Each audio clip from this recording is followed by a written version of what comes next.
পুতুল ডায়েরি ভালোবাসার কুঁড়েঘর, যেখানে প্রতিটি শব্দ লুকিয়ে আছে হৃদয়ের অনুভূতিতে, প্রতিটি নিঃশ্বাসে জন্ম নেয় নতুন প্রেম।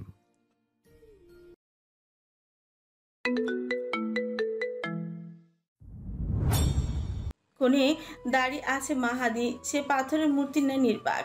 তার চোখে ভাষা হারিয়েছে, চোখ কুপিয়ে কাঁদছে। বাবা ছিল তার জীবনে আশ্রয়, মাথার উপর বিশাল এক ছায়া। সেই ছায়াটুকু আজ হারিয়ে গেছে। হারানোর যন্ত্রণা কেবল তারাই বোঝে যারা হারায়, যাদের হারায়। মার্জিয়া স্তব্ধ চোখে তাকিয়ে আছেন স্বামী নিথর দেহর দিকে, চোখে অশ্রুধারা, তবু যেন কোনো অনুভব নেই। বুকের ভিতর জমে আছে অজস্র অনুশোচনা। হয়তো নিজেকেই দৌড়ে দিচ্ছেন। শেষ সময়গুলোতে তার ব্যবহার ছিল কঠিন, রূঢ়, বলে মানুষটার কথা বলার ক্ষমতা থাকলে হয়তো বলতো। আমার খুব যন্ত্রণা হয় গো মাহাদের আম্মা, অমন কইরা বইল না। কিন্তু সে আর কিছু বলার ক্ষমতা রাখেনি। মার্জিয়া 12 বছর বয়সে বিয়ে হয়েছে। আজ তার বয়স 65-র কাছাকাছি। বিয়ের 10 বছর পর সাধনা করে মাহাদি তাদের সংসারে এসেছে। কত কথা শুনতে হয়েছিল বাচ্চা হয়নি বলে, তবে মাহাদির বাবা কখনো তাকে ফেলে দেয়নি। তার সাহস হয়ে তাকে আগলে নিয়েছিল। প্রতিটি মুহূর্তে তার হয়ে প্রতিবাদ করেছিলেন। নিজের মায়ের অন্যায়ের জবাবও দিয়েছেন এই লোক। কত ভালোবেসেছেন। পূর্ণিমার রাতে একসঙ্গে হাঁটতে খুব ভালোবাসতেন। অসুখে পড়ার আগ মুহূর্ত পর্যন্ত হাঁটা বাদ দেননি। বৃদ্ধ হলে কি ভালোবাসা কমে যায় নাকি? জোড়া আল্লাহ পাক থেকে সৃষ্টি, তাদের ভালোবাসা কখনো কমে না। চিত্রা ফারাজকে জড়িয়ে ধরে হু হু করে কাঁদছে। ফারাজের পাঞ্জাবির বুক ভিজে একাকার। কাঁদতে কাঁদতে ঢলে পড়েছে সে ফারাজের বুকে, চোখ বুজে শুধু হাহাকার। অভ্রকে আসতে মানা করেছিল ফারাজ, তবুও সে এসেছে। আয়শাও নিজেকে আর ধরে রাখতে পারেনি। চিত্রার জন্য জীবনের প্রথম রাতটা তিক্ততায় ভরিয়ে তুলছে সে। বাইরে ফজর আজান ভেসে আসছে, আকাশে কিনারে ভোরের আলো, কিন্তু তাদের চারপাশে শুধু মৃত্যু আর বিষাদ। ফারাজ চিত্রার কাঁধে হাত রেখে তাকে গাড়িতে তুলে নেয়। অন্য পাশে লাশবাহী গাড়িতে মৃতদেহ তোলা হয়েছে। এখন বাড়ির দিকে রওনা হবে শেষবারের মতো প্রিয়জনকে নিয়ে। যাওয়া হবে তার আপন ঠিকানা। চিত্রা দম ছেড়ে দিয়েছে ফারাজের বুকে। কান্না, ক্লান্তি আর নিঃশেষ হয়ে যাওয়া শরীরটাও হেলে পড়েছে তার উপর। বিশ্রামের প্রয়োজন এই মেয়েটির খুব দরকার। অথচ এই মেয়েকে কাঁদতে, ব্যথা দিতে দেশ পাড়ি দিয়ে এখানে আসা ফারাজের কিন্তু পারেনি। না, না পেরে আজ সে নিজেই কাঁদছে তার শোকে। ভালোবাসা এতটা তীব্র, এতটা ভয়ঙ্কর হতে পারে, জানা থাকলে নিজের পাপময় দুনিয়া ছেড়ে সে কখনো এখানে ফিরে আসতো না। বাদ জোহর জানাজা পড়ানো হয়। লাশের খাটিয়া বহন করার সময় সোহাগের মনে হচ্ছিল জীবনটা এমন না হলেও তো পারত। কেন খোদা তার অর্ধেকটা আয়ু বাবাকে লিখে দিল না? শেষটা তো সুন্দর হলেও পারত। চিকিৎসা তো হচ্ছিল তার, ধীরে ধীরে সুস্থ হচ্ছিল সে। যে মানুষটা সারাটা জীবন খেটে খাওয়া পরিশ্রম করে তাদের মানুষ করেছে, তাকে কিচ্ছু বলতে পারলো না? না, সুখ না শান্তি, উল্টো সারাটা জীবন চাপা দহনে পুড়িয়েছে লোকটাকে। শেষ সময়তেও হয়তো পরিবারের কথাই ভেবেছিলেন। তার যাওয়ার পর পরিবারটা কি এভাবেই রয়ে যাবে, নাকি সাজানো সবটা অগোছালো রয়ে যাবে? চিত্রা উঠোনের এক পাশে নীরবে দাঁড়িয়ে পড়ে আছে। চোখের সামনে বাসার তার পাশেই কবরটা। কাল পর্যন্ত যে মানুষটা পাশে ছিল আজ মাটির নিচে। আর কখনো সে ফিরবে না। এই ক্ষণিকের পৃথিবীতে কেউ কারো নয়, তা জেনেও কেন এত মায়া জন্মায়? কেন এই যন্ত্রণাগুলো এতটা গাঢ় হয়, সহ্য করা কঠিন হয়? ফারাজ দাফনের কাজ শেষ করে কাজে বেরিয়েছে। জরুরি একটা কাজ, তা শেষ করতে না পারলে হয়তো আরেকটা শোক চলে আসবে। শেষ করে তাড়াতাড়ি ফিরবে সে। মৃত্যুর জন্য তো আর জীবন থেমে থাকে না। এই পৃথিবীতে শোক আর কাজ পাশাপাশি চলে, একসঙ্গে হাঁটে। তবুও তার ভাবনায় শুধু একটাই কথা, যত তাড়াতাড়ি সম্ভব চিত্রার কাছে ফিরতে হবে। সন্ধ্যা নেমেছে। চিত্রার মামা ঘরের ভেতর ঘুরে বেড়াচ্ছে নিঃশব্দে। আলনায় ঝুলে থাকা পুরনো ফতুয়া, পাঞ্জাবি আর লুঙ্গিকে মলিন লাগছে তার চোখে। মনে হয় ওসবের ভেতরেও শোক লেগে আছে। মানুষটা নেই, তাই হয়তো তার পোশাকগুলো ক্লান্ত, অসুস্থ। এই ঘরে যে মানুষটা শুধু নিঃশ্বাস ফেলতো, সে আর কখনো ফিরবে না। ঘরের আসবাবগুলো আর তার চেনা স্পর্শ পাবে না, চেনা গন্ধ ভরে উঠবে না এই নিঃসঙ্গ বাতাস। চিত্রার চোখে জল চলে এলো। একটার পর একটা শোক তাকে ধ্বংস করছে নাকি ভাঙচুর করে নতুন করে গড়ে তুলছে তা বুঝে উঠতে পারছে না সে। চুপচাপ গিয়ে খাটে বসে পড়লো চিত্রা। ঠিক তখনই ঘরে হুড়মুড় করে ঢুকে পড়ে আয়সা। হাঁপাচ্ছে মেয়েটা, চোখ কপালে। চিত্রা তাকাতে সে বলে উঠল, আপা, ফারাজ ভাইয়ের গাড়ি অ্যাক্সিডেন্ট করেছে। ফারাজ মারা গেছে? সোহান নিচু গলায় সিফাতকে জিজ্ঞেস করলো। সিফাত না ভাই। মাথা নাড়ালো। কেন কেন মরে নাই সে? সোহানের চোখে জ্বলে উঠল অস্থিরতা। কি ভাইবা জানে সে নিজের গাড়িতে না বইসা অন্যটাই উঠছে। শালা চালাক মাল, নির্ঘাত কিছু টের পাইছে। হয়তো। ফারাজ মরলে কি হইতো জানিস? কি? চিত্রা আমার হইতো। দুনিয়ার কি মাইয়ার অভাব পড়ছে ভাইজান? না, তবে চিত্রা দুনিয়ায় এক পিসি। সোহান চুপ করে গেল। তার দৃষ্টি কাঠের পাটাতনের ফাঁক গলে নিচে পড়ে থাকা পানির দিকে। ধপ করে বসে পড়ল, লুঙ্গি ভাঁজে হাঁটুর উপর তুলে নিল। মাথার ভেতর একটাই ছবি, একটাই নাম, আর তা হলো চিত্রাঙ্গনা। সেদিন এক ঝলক তাকানোর পর থেকে মেয়েটা তার ভেতর কেমন যেন ক্ষতই তৈরি করে ফেলেছে। সেই ক্ষত কেবল ভালোবাসা না, তৃষ্ণার দখলের। সে চায় মেয়েটাকে নিজের করে, একান্তভাবে নিজের করে। তবে পেতে হলে সরাতে হবে বাধা, সরাতে হবে ফারাজ নামক বাধাকে। তাকে সরাতে পারলে সব পথ মুক্ত। চিত্রা তখন শুধুই তাহার। সে জানে ফারাজ সহজ শিকার নয়। এলাহি রক্ত কই মাছের মতন হাজারবার ধরলেও ঠিক একভাবে না একভাবে ফসকে যায়। কতবার তাকে শেষ করতে চেয়েছে লোকজন, কেউ পারেনি। সোহান হাসলো এক পাশে মুখ ঘুরিয়ে। কই মাছ হোক আর যেই মাছই হোক না কেন, দুর্বল দিক সবারই আছে। শত হলেও তো মাছ বলে কথা। পানি শূন্য আর কতদিন তার বেঁচে থাকা। এই তো কেবল শুরু, উপন্যাসের প্রথম পৃষ্ঠা মাত্র। পুরো গল্প তো এখনো লেখা বাকি। সোহান সেই গল্প শেষ করারই অপেক্ষায়। বিছানায় শুয়ে আছে ফারাজ, কপালে সামান্য চোট, মাথার এক পাশে হালকা ফুলে উঠেছে। সামনের গাড়িটায় হামলা হয়েছিল, অথচ ফারাজ পেছনের গাড়িতে ছিল বলেই অল্পের জন্য বেঁচে গেছে। ব্রেক কষার সময় আঘাতটা লেগেছে, তবে সেইটুকু। গাড়িতে ওঠার মুহূর্তে এক অদ্ভুত অনুরণ হয়েছিল ভেতরে। কেন জানি নিজের গাড়িতে না উঠে অভ্রর গাড়ি বের করেছিল সে। সাধারণত ফারাজের গাড়ি থাকে মাঝ বরাবর, কিন্তু আজ ছিল একেবারে পেছনে। তাই হামলাকারী ভেবেছিল মাঝের গাড়িটাতেই ফারাজ আছে, সেটাতেই ঝাঁপিয়ে পড়েছিল তারা। এই যাত্রায় ফারাজ কিভাবে বেঁচে গেল তা তার নিজেরও ঠিক বোধগম্য নয়। কিন্তু কোথা তাকে কার জন্য বাঁচিয়ে রেখেছে সে উত্তর তার স্পষ্ট। চিত্রাকে গুছিয়ে না রেখে, তাকে নিরাপদে না দেখে ফারাজ কখনো মরতে পারে না। যদি মরে তবে তার আত্মা বিষাদের আছে ভস্ম হয়ে যাবে। চিত্রা সারা দিন ধরে পাশে বসে সেবা করে যাচ্ছে, যদিও এই সামান্য চোটে এলাহির কষ্ট পায় না। তারা যন্ত্রণারই সন্তান, পাপের ছায়া থেকে জন্ম নেয়া। তাদের না আছে মন, না আছে ব্যথা।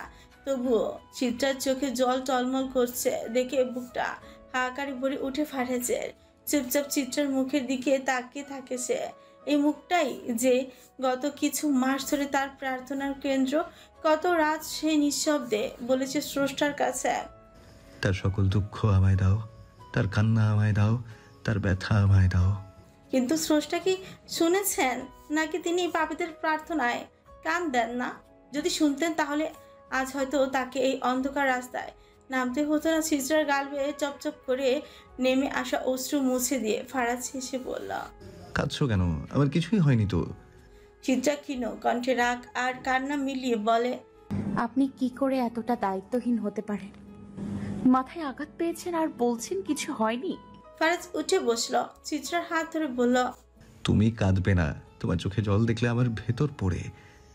ভেতরে যেই উত্তপ্ত লাভা টকবক করে তা নেভানোর ক্ষমতা পৃথিবীর কোনো জলের হয়নি, কোনো সমুদ্রের হয়নি। দয়া করে কেঁদো না বিবিজান। ফারাজ চিত্রাকে বুকে টেনে নেয়। এতক্ষণে বুকটা পরিপূর্ণ লাগছে।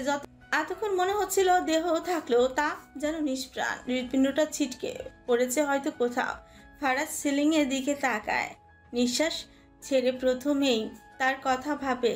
সে যাকে মারার চেষ্টা করেছে কে হতে পারে? উনি কি তার খুব কাছে নাকি অচেনা? ফারাজ নিঃশ্বাস ছেড়ে চিত্রার পিঠে আলতো করে হাত বুলিয়ে দেয়। আলতো করে হাত বুলিয়ে দিতে দিতে আবারও ভাবনার দুনিয়ায় পথ ভ্রষ্টা প্রতীকের ন্যায় হারিয়ে যায়। মনে মনে ঠিক করে নেয় সামনে দুটো পথ খোলা। এক পথে চিত্রা দাঁড়িয়ে, অন্যটায় পাপ। কাকে বেছে নেওয়ার বড্ড প্রয়োজন তা ফারাজ জানে। চিত্রা তাকে বেছে নিবে সে।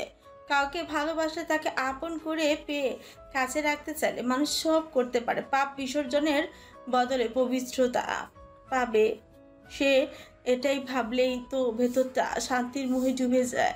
বাইরে তখন আবারও বৃষ্টি নেমেছে। চিত্রা আশ্রয় নিয়েছে ফারাজের বুকে। বারান্দার দরজা খোলা। সে স্বামীর বুকে মাথা রেখে বিধ্বস্ত নজরে তাকায় সেই কালো মেঘের অন্তরে লুকিয়ে থাকা আকাশের দিকে। খানিক চুপ থেকে কি ভেবে যেন হুট করে বলে ওঠে, জানেন বৃষ্টির জন্ম কিভাবে হয়? আকাশ আর মাটির ভালোবাসা থেকেই। তারা জানতো তাদের স্পর্শ অসম্ভব। আকাশ সবসময় উঁচুতে, মাটি সবসময় নিচে, তবুও তারা প্রতিদিন একে অপরের দিকে তাকিয়ে থাকতো। তাদের এই দূরত্বের মাঝখানে জন্ম নেয় মেঘ, আর একসময় সেই মেঘ ভরে ওঠে চোখের জল দিয়ে। যখন আর সহ্য হয় না, তখন বৃষ্টি নামে আকাশের অশ্রু হয়ে মাটির বুকে। এটাই তাদের এক মুহূর্তের মিলন, এক শাশ্বত বিরহের মধ্যে। ভাবনার বাইরে যা হয় সেটাই হয়তো সত্যি ভালোবাসা, কারণ বাস্তবতা আমাদের ইচ্ছার ধার ধারে না। সহজ করে বলো। কিছুই বলার নেই, শুধু বলতে চাই আমরা যেন মাটি আর আকাশ হয়ে না উঠি কখনো। দূরত্ব হওয়ার আগে মৃত্যু হোক। হলে কি হবে? আমরা যদি মাটি আর আকাশের মতো হই, তখন চাইলেও ছুতে পারবো না একে অপরকে। হয়তো এক অদৃশ্য টানে প্রতিদিন চোখে চোখ রাখবো, চোখে না হলেও হৃদয়ে অগন্তুক কোথাও। এই দূরত্বের মাঝেই জন্ম নেবে আমাদের অনুভবের মেঘ। তাতে জমবে না বলা কথার জল। কখনো সে ঝরে পড়ে চুপি চুপি, অভিমান হয়ে, অভ্যস্ত হয়ে, অথবা নীরব কান্না হয়ে। আর এভাবেই একদিন হয়ে যাবে অনাকাঙ্ক্ষিত বিচ্ছেদ। আমি বিচ্ছেদ সইতে পারবো না ফারাজ। আপনাকে হারালে হারিয়ে যাব আমি। চাই না আপনাকে হারাতে। আপনি আমায় ছেড়ে কখনো যাবেন না, কথা দিন। চিত্রা হাত বাড়ায়। ফারাজ হাতে হাত রেখে চিত্রার কপালে চুমু দিয়ে বলল, দিলাম। ভারাক্রান্ত হৃদয় নিয়ে একটা দীর্ঘশ্বাস ফেলে মনে মনে শুধিয়ে উঠল, পাপীরা কথা দিয়ে কখনো কথা রাখে না চিত্রা। আমি তো একেবারে চিন্তায় পড়ে গিয়েছিলাম। আয়শা অভ্রের দিকে তাকিয়ে বলল, তোমার যদি কিছু হয়ে যেত? হুম, বোকামে, কিছু হবে কেন? যদি তোমাদের গাড়িটার উপর হামলা হতো? হয়নি তো। কারা করেছে জানো কিছু? কি করে বলবো? দুনিয়ায় কি কম শত্রু পুষে রেখেছি?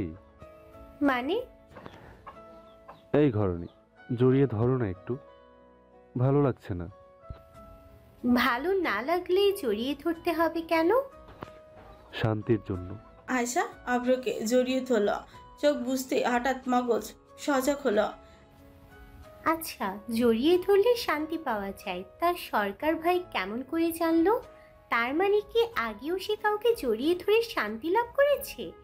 ইস, এ তো তাহলে চোরের উপর বাটপাড়ি হয়ে গেল। আয়শা ধাক্কা মেরে অভ্রকে সরিয়ে দেয়। অভ্রর মাথায় কিছুই ঢুকছে না। সে জিজ্ঞাসু দৃষ্টিতে তাকাতে আয়শা বলে উঠল, তুই ধরবি না শালা আমাকে? আর কয়টা মেয়েকে এমন করে জড়িয়ে ধরে শান্তি লাভ করেছিস? কি? তোর মাথা। আরে ঘরনি, আমি জীবনেও কোনোদিন কোনো মেয়ের দিকে তাকাইনি। অপবাদ দিলে পাপ লাগবে। চিটারি করছিস তুই আমার সাথে রে, ধোকা দিলি রে। আয়শা অভ্রকে আরেকটা ধাক্কা মেরে উঠে যায়। যাওয়ার সময় এক গাল কথা অবশ্য বলে। এদিকে অভ্র ভাবাচাকা খেয়ে বসে আছে। কি হলো কিছু বুঝলো না, কিন্তু এটা বুঝলো তার বউ একটা তার ছিঁড়া। নিজের তার তো ছিঁড়াই, এখন অভ্রের গুলো টেনে ছিঁড়বে। সারাদিন ফারাজের চোখের সামনে থেকে এক চুলো না নড়ে থাকা চিত্রা শেষমেশ সন্ধ্যার সময় রুম থেকে বের হয়। ফারাজের আঘাত গুরুতর নয়, কপালে সামান্য চোট লেগেছে মাত্র। তবুও চিত্রা তাকে একা ছাড়েনি। একবারের জন্য দুনিয়ার সব কাজ বাদ দিয়ে একজন একদিন নিজের মানুষটার পাশে থাকা, এটাকে সে পাপ মনে করে না। চিত্রা নিচে নেমে এসে কফি আর নাস্তা আনার জন্য নিচে নেমেই দেখে রাজন ডাইনিং টেবিলে বসা। ঘুম থেকে সদ্য উঠেছে বলে চোখ লালচে, শিরাগুলো স্পষ্টই দেখা যাচ্ছে, মুখ গোমরা, হাতে সিগারেটের গন্ধ লেগে আছে এখনো। টেবিলে বসে বসে মদ গিলছে, মদের কি নোংরা আর বাজে গন্ধ। রান্নাঘরে ঢুকতেই নদী খাবার সাজিয়ে দেয়। আজকের পদটি নতুন শুনেছে, কিছু একটা ইতালিয়ান কোনো খাবার। অন্য সময় হলে চিত্রা নদীর রান্না দেখে লাফিয়ে উঠত, মুখ দিয়ে প্রশংসায় ভরিয়ে দিত, কিন্তু আজ মনটা ভার, শরীরটা যেন বাস্তবতার ভারে চুপসে গেছে। চিত্রা খাবারের থালা হাতে সিঁড়ির দিকে এগিয়ে হঠাৎই কাঁচ ভাঙার শব্দে বিকট শব্দে থেমে যায়। ঘুরে দাঁড়াতে দেখে মেঝেতে গরম খাবারের উপর পড়ে আছে নদী, তার চুল এলোমেলো, মুখ থুবড়ে। চিত্রা তড়িঘড়ি দৌড়ে যায়, থালাটা টেবিলে রেখে নদীকে উঠাতে যাবে এমন সময় রাজনের কণ্ঠে গর্জে উঠছে, তুমি সরো। ভাই, আপনি ভাবির গায়ে হাত তুললেন কেন? ও আমার বউ, কি করব না করব সেটা আমার ব্যাপার, তোমার কথা বলার দরকার নেই। এই বলে তাই বলে আপনি যা খুশি তাই করবেন? চিত্রার গলা কাঁপলেও স্বর থেকে না। তর্ক করতেছো? সেই সাহস আমার কোথায়? তবে চিত্রার কথা শেষ হওয়ার আগে রুমানা এগিয়ে এসে চিত্রাকে চেপে ধরার মতো করে বলে উঠছে, ছোট বউ, তুমি যাও ফারাজের কাছে, নদীর গায়ে হাত দিও না, ওর ছোঁয়া লাগলে যদি তোমার সন্তান না হয়। চিত্রার চোখ জ্বলতে থাকে। অন্যায়ের বিরুদ্ধে প্রতিবাদ না করাটাও তো এক ধরনের অন্যায়। রাজন তখন নিজের লুঙ্গি সামলে আবার নদীর দিকে এগিয়ে আসে, তার চোখে হিংস্রতা। চুলের মুঠি ধরার আগেই চিত্রা সামনে এসে ঢাল হয়ে দাঁড়ায়। নদী চিত্রার পেছনে লুকিয়ে পড়ে। সামনে থেকে সরো চিত্রা। রাজনের গলা থর থর করে ওঠে। সরব না। নদী ভাবির দোষটা কি? দোষ কি মানে? আমারে মদ খাইতে নিষেধ করে, আমি কি ওর বাপের বসে মদ খাই? কোন সাহসে সে নিষেধ করে? হ্যাঁ, আজকে শালিটা মাইরে ফেলামো। না ভাই, আপনি আজ আর এক কদমও সামনে যেতে পারবেন না। চিত্রার প্রতিবাদ রাজনের ভেতরটা আরো জ্বালিয়ে তোলে। মুখ ছোড়া অনুগত চিত্রা আজ কোথা থেকে এমন সাহস নিয়ে এলো? রাজনের চোখ রক্তবর্ণ, সে হাতে উপরে উঠায় টেনে চিত্রাকে সামনে থেকে সরানোর জন্য। ঠিক তখনই ফারাজের কণ্ঠ বজ্রঘাতের মতন ওঙ্কার ছাড়লা। হ্যালো প্রিয় শ্রোতা বন্ধুরা, আপনারা শুনছেন পুতুল ডায়েরি প্রেজেন্টস ভালোবাসার সুন্দর সুন্দর গল্প। আমাদের কাজকে আরো সুন্দর করার জন্য আপনাদের উৎসাহ প্রয়োজন। আপনাদের উৎসাহ আমাদের অনুপ্রেরণা। ধন্যবাদ। ওই হাত যদি আবার স্ত্রীর শরীর ছোঁয়, খোদার কসম হাত আর হাতের জায়গায় থাকবে না। পুরো ঘর স্তব্ধ।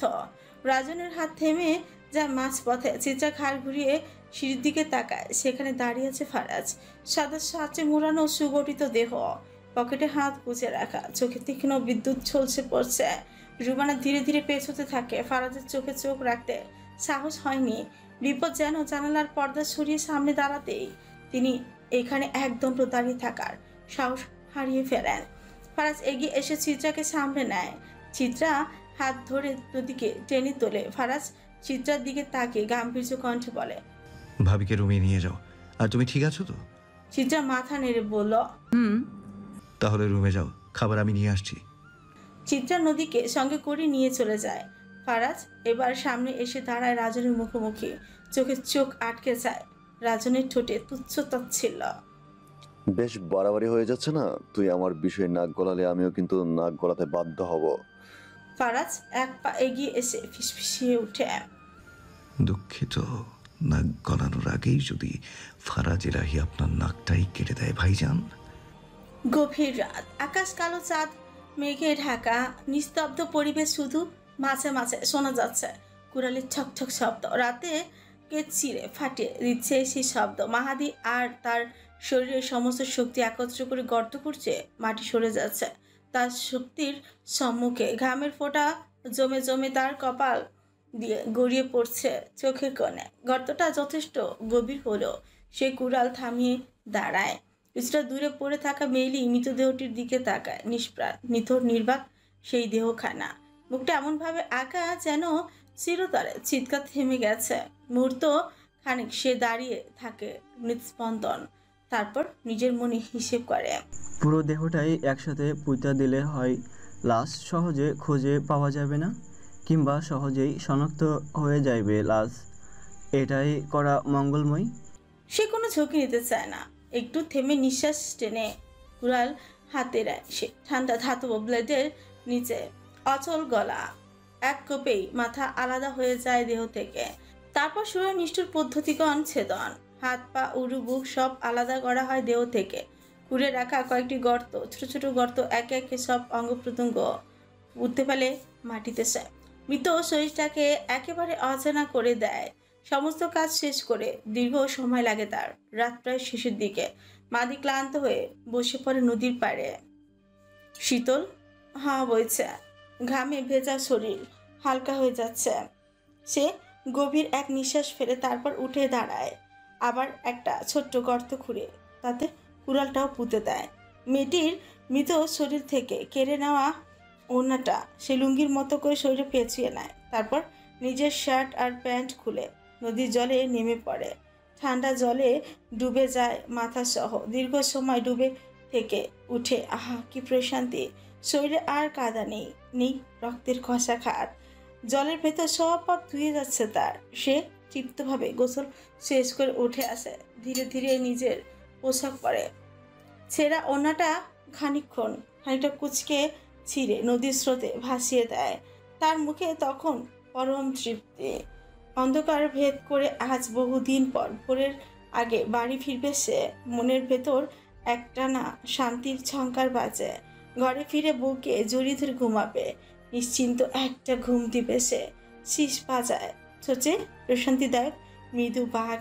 অন্ধকারে বুক গলে ভয়া শোনা যাচ্ছে সেই শীষ ধ্বনি। বাড়িতে ফিরতে কান্নার রোল। রাত কেটেছে ভয় আর অপেক্ষায়। কেউ ঘুমায়নি। দরজায় কড়া দিতেই ভেতর থেকে ছুটে এসে দরজা খুলে দেয় মারিয়া। মাহাদিকে দেখে জড়িয়ে ধরে কান্নায় ভেঙে পড়ে সে। গলা কাঁপছে। কতগুলো কল করছি, ধরলে না কেন? কণ্ঠে অভিযোগের চেয়েও বেশি আতঙ্ক। মাহাদি শান্তর মুখ অভ্যস্ত ভঙ্গিতে সে জবাব দেয়, কাজে ছিলাম। কি হয়েছে তোমার?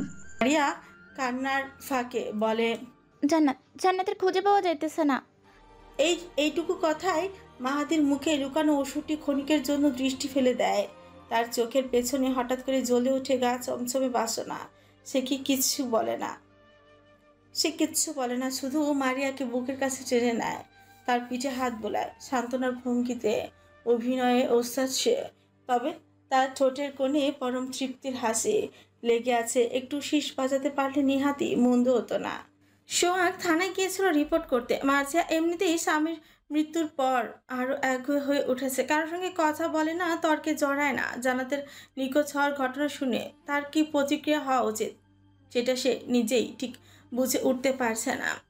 কোনো আশা না পেয়ে সোহাগ ফিরে আসে বাড়িতে। মাথায় হাত দিয়ে রুমের দরজার সামনে ধপ করে বসে পড়ে। নিজের চুল নিজেই আঁকড়ে ধরে। এই মস্তিষ্ক আর নিতে পারছে না। চিন্তার যেন প্রতিটি নিউরনে চুষে নিচ্ছে। মাহাদি এসে ভার পাশে বসল। সোহাগের রুমের দরজাটা খোলাই ছিল। রুমের ভেতরে আলনায় ঝুলে থাকা জান্নাতের শাড়ি আর জামা তার নজর কাড়ে। হঠাৎ চোখের সামনে ভেসে ওঠে কিছু একটা। মুহূর্তে এসে হারিয়েছে স্মৃতির গহনে। সন্ধ্যায় মারিয়ার শরীর আবার খারাপ করে। এই অন্ধকার সময়ে একটা খবর আসার আলো হয়ে আসে। মারিয়া মা হতে চলেছে। মাহাদির খুশির সীমা নেই। সে বউয়ের জন্য ফল মূল মিষ্টি দুধ এনে ঘর ভর্তি করে ফেলে। তবুও মারিয়ার মুখে কোনো হাসি নেই। শোকে তখন তাকে পেছন থেকে টেনে ধরেছে। তার মন প্রশ্নবিদ্ধ। মাহাদি কেমন করে এমন সময়ও খুশি হতে পারে? তার তো পিতা মারা গিয়েছেন। একদিনেই কি ভুলে যাওয়া যায় তাকে? চুপচাপ উঠে মাহাদি বাড়ির উঠোনে গিয়ে বসে। চারপাশে গরমের আঁচ গা জ্বালিয়ে দেয় যেন। ঠিক তখনই জান্নাত এসে তারা দরজার সামনে। মাহাদি তাকে ডাক দেয়, এক গ্লাস লেবুর শরবত বানাইয়া আনতে পারবা? ঘরে তো লেবু নেই। গাছ থেকে ছিঁড়া আনো। আচ্ছা। জান্নাত লেবু আনতে গাছপালার ভিড়ে এগিয়ে যায়। চারিদিক নিঝুম গ্রাম বলে কথা। অন্ধকারে রাস্তা দেখা যায় না ঠিক মতন। গাছের নিচে এসে হাত বাড়ে লেবু ছিঁড়তে ঠিক তখনই পেছন থেকে একজোড়া হাত তার মুখ চেপে ধরে রুমাল দিয়ে। জান্নাতের হাত থেকে লেবুটা ছিটকে পড়ে যায় মাটিতে। চিৎকার করার আগে তার সমস্ত জ্ঞান অন্ধকারে তলিয়ে যায়। রাত বেশ গাঢ় হয়ে এসেছে। বেকারির ভ্যানে করে মাহাদি গান গাইতে গাইতে সোহানের আড্ডাখানার দিকে রওনা হয়েছে। মনের সুখে সুরে সুরে ভেসে যাচ্ছে সে। মাঝে মাঝে শীষও বাজালো। মাহাদি যখন খুব খুশি তখন শীষ না বাজিয়ে সে থাকতে পারে না। হঠাৎ করে কানে আসে কিছু অদ্ভুত শব্দ। একটা নয়, দুটো নয়, পরপর কয়েকটা। চমকে উঠে সে ভ্যান থামায়, নিচে নেমে পেছনের দরজাটা খুলে দেয়। আর ঠিক তখন হুড়মুড় করে বেরিয়ে আসার চেষ্টা করে জান্নাত। মুহূর্তের মধ্যে তাকে ধাক্কা দিয়ে পালাতে চায় সে। মাহাদি এক মুহূর্তের জন্য কিংকর্তব্য বিমূঢ় হয়ে পড়ে। এই মেয়ে তো দেখি বেশ চালাক, কিন্তু সামনে তো মেইন রাস্তা। আর একবার যদি চিৎকার করে তবে সব শেষ, ধরা পড়বে সে, ধ্বংস হবে সব। যেভাবে হোক এই মেয়েকে এখনই থামাতে হবে। তার ধ্বংস এই তুচ্ছ মেয়েটার কারণে হতেই দেওয়া যায় না। হাতে থাকা কুড়ালটা দিয়ে জান্নাতের দিকে ঝাঁপিয়ে দিয়ে পড়ে মাহাদি। লক্ষ্য শুধু একটাই, তাকে থামানো। কিন্তু মুহূর্তে ঘটে যায় অনাকাঙ্ক্ষিত কিছু। মাহাদি কুড়ালটা ছুঁড়ে মারে জান্নাতের দিকে। সে ভুলে গিয়েছিল হাতে যে ধারালো কুড়াল সেটা খেলার কোনো অস্ত্র নয়। কুড়াল সোজা গিয়ে আঘাত করে জান্নাতের মাথার পেছনে। সে মাটিতে লুচিয়ে পড়ে, শরীর নিথর হয়ে যায়। মাহাদি ছুটে গিয়ে তাকে ধরতে দেখতে পায় তার হাত রক্তে ভিজে গেছে। থমকে যায় সে। এই তো মুহূর্ত আগে একটা জীবন্ত মানুষ কি করে এমন হয়ে গেল? সে তো মারতে চায়নি, সে তো খুনি নয়। জান্নাতের চোখ থেকে প্রাণটা ধীরে ধীরে উড়ে যায়। অনেক কিছু বলার ছিল, হয়তো প্রতিবাদের, হয়তো প্রার্থনার কিছু, কিন্তু কিছুই বলা হয় না। তার আগে নিঃশ্বাস থেমে যায়। একটা ছোট্ট প্রাণ এত সহজে হারিয়ে গেল, কি বিচিত্র। মাহাদি অন্ধকারে সেই নিথর দেহের সামনে 1 ঘন্টার মতো বসে থাকে। ভেবে পায় না কি করা উচিত, কোথা থেকে শুরু করবে, কিভাবে শেষ করবে। শেষমেশ মাথায় আসে একটা সিদ্ধান্ত, এই দেহটা মাটির নিচে পাঠানো ছাড়া আর কোনো উপায় নেই। অতঃপর যা ভাবা তাই করা। মাহাদির কল্পনার জগৎ থেকে বাস্তবে ফিরে আসে। মারিয়াকে ঘরের ভেতর নিয়ে গিয়ে বসায়। ঠিক তখনই তার ফোন একটা কল আসে। বাইরে গিয়ে রিসিভ করতেই অপর প্রান্ত থেকে ভেসে আসে সিফাতের কণ্ঠ। সিফাত জানায়, মাহাদি ইদানিং খুব ভালো কাজ করছে, চতুরতার সঙ্গে মেয়ে সরবরাহ করছে, নজর এড়ায়নি কারো। তবে এবার আরো বড় কাজ এসেছে। এমন কাজ সবাই করতে পারে না, কিন্তু সিফাত নিশ্চিত মাহাদি পারবে। এটা সোহানের মূল অপারেশন, মানুষের দের গুরুত্বপূর্ণ অঙ্গ পাচার। কাজটা নতুন হলেও দ্রুত সফলতা পেয়েছে তারা। এখন প্রশ্ন, মাহাদি কি এই ভয়ানক কাজের জন্য উপযুক্ত? তার ভেতরটা দ্বিধায় ভরে ওঠে। যদি শিশুদের টার্গেট করা হয় তাহলে এই কাজটা হয়তো সহজ হবে, কিন্তু পরক্ষণে তার মাথায় হাজারো চিন্তা এসে ভিড় করে। মানুষ মারে এতই সহজ? সে কি নিজেকে হারিয়ে ফেলছে? ভাবা যায় মাহাদির মতো ছেলে এসব করার চিন্তা করছে। মাহাদির এখনই মনে পড়ে সংসারের সব কাজে সোহাগ তার থেকে বেশি ভালো ছিল, তাই ভালোবাসার ক্ষেত্রে সোহাগকে প্রাধান্য দেওয়া হয়েছে বেশি। আবার রেখে যাওয়ার দোকানটাও পেয়েছে সোহাগ। খারাপ লেগেছিল তখন, কারণ সোহাগের তো তখনও বিয়েও হয়নি, সংসার ছিল না। তবে মাহাদির সবই ছিল। টাকার কারণে বউকে ভালো খাবার খাওয়াতেও পারেনি, কত কথা শুনতে হয়েছে, কত কষ্ট করে একটা কেরানির কাজ জুটিয়েছিল, নামমাত্র বেতন। সংসারের বড় ছেলে বেকার হলে বোঝা যায় কে আপন আর কে পর। একটা কথা আছে না, যার স্বামী টাকা বেশি তার সংসারের মূল্য বেশি। তেমনই তোমার টাকা নেই, তার মানে তুমিও একদিন পরিবারের চোখে অবহেলার পাত্র হয়ে যাবে। একটা পুরুষ মানুষের যে কোনো মুহূর্তেই হোক না কেন টাকা থাকাটা জরুরি। টাকা না থাকলে ভালো ছেলে হওয়া দুষ্কর, ভালো স্বামী হওয়া দায়। তাই তো লোকে বলে পুরুষ বাঁচে অর্থে, নারী বাঁচে সৌন্দর্যে। এই সমাজে বাঁচতে গেলে মানুষ নয়, টাকা লাগে। কথা শেষ করে মাহাদি ফোন পকেটে রাখলো। ঘাড় ফিরিয়ে দরজার সামনে অসহায়ের মতো মারিয়াকে দাঁড়িয়ে থাকতে দেখলো। কি মায়া এই নারীর ক্লান্ত চেহারায়। মাহাদি কাজে এগিয়ে আসতে মারিয়া তার শার্ট খামচে বুকের মধ্যিখানে লেপটে গেল। মাহাদি কপাল বরাবর চুমু বসিয়ে বলল, চিন্তার কিছু নাই ময়না, সব ঠিক হইয়া যাইব। সবাই কেমন হারাইয়া যাইতেছে, কথা দাও তুমি আমারে রাইখা হারাইবা না। দিলাম। ফুলিকে অবশেষে স্কুলে ভর্তি করানো হয়েছে। অগাধ চেষ্টার পরেও এই মেয়েটিকে নিজের কাছ থেকে দূরে সরিয়ে রাখতে পারেনি মোহনা। কি অদ্ভুত মায়া! ফুলি তার আত্মার এক বিস্তার হয়ে গেছে। কদিন ধরে প্রচণ্ড গরম পড়েছে। বর্ষার শেষ প্রান্তে এসে আবহাওয়াটা কেমন যেন চঞ্চল হয়ে উঠেছে। গুমট অন্ধকারের সীমানা ছেলে আকাশ হয়তো খুব শীঘ্রই নীল হবে। বাতাসে বইবে শরতের শীতল পরশ। এখনো পুরোপুরি বর্ষা যায়নি, তবে যাওয়ার আভাস স্পষ্ট। মোহনা টক জাতীয় ফল খুবই পছন্দ করে। আজকে ফুলির চাচা এলাহিদের বাগান থেকে কিছু আমরা আর লটকন পেরে এনেছে। সেখান থেকে মোহনা বেশ কিছু ফল রেখেছে, ফুলিকে দিয়েছে। এটা মোহনার স্বভাব। গাছ থেকে কিছু পারলেই প্রথমে বাড়িতে কর্মরত মানুষদের কথা ভাবে। সে নিজেই খাওয়ার আগে ওদের মুখে তৃপ্তি দেখতে চায়। তাই তো দুপুরে ফুলি সেই আমরা আর লটকন দিয়ে দারুণ একটা মাখা বানিয়েছে। ঘরে তেমন কিছুই ছিল না, তবুও শুকনো মরিচ পুড়িয়ে লবণ আর সরিষার তেল দিয়ে যেন জাদুর মতো বানিয়ে ফেলেছে। এই মেয়ে অল্প বয়সে একেবারে পাকা রাঁধুনি। মাখা তৈরি করে সে নিজেই ছুটে যায় মোহনার কাছে। দুপুরে কাঠফাটা রোদ উপেক্ষা করে বাগানের দোলনায় বসে দুজনে গল্পে মেতে ওঠে। সে এক মায়াময় দুপুর। টক মাখা আর আন্তরিক আলাপে ভরে যায় প্রতিটি লহমা। ফুলি একটু থেমে বলল, কৌতূহল ভরা চোখে তাকে জিজ্ঞেস করলো,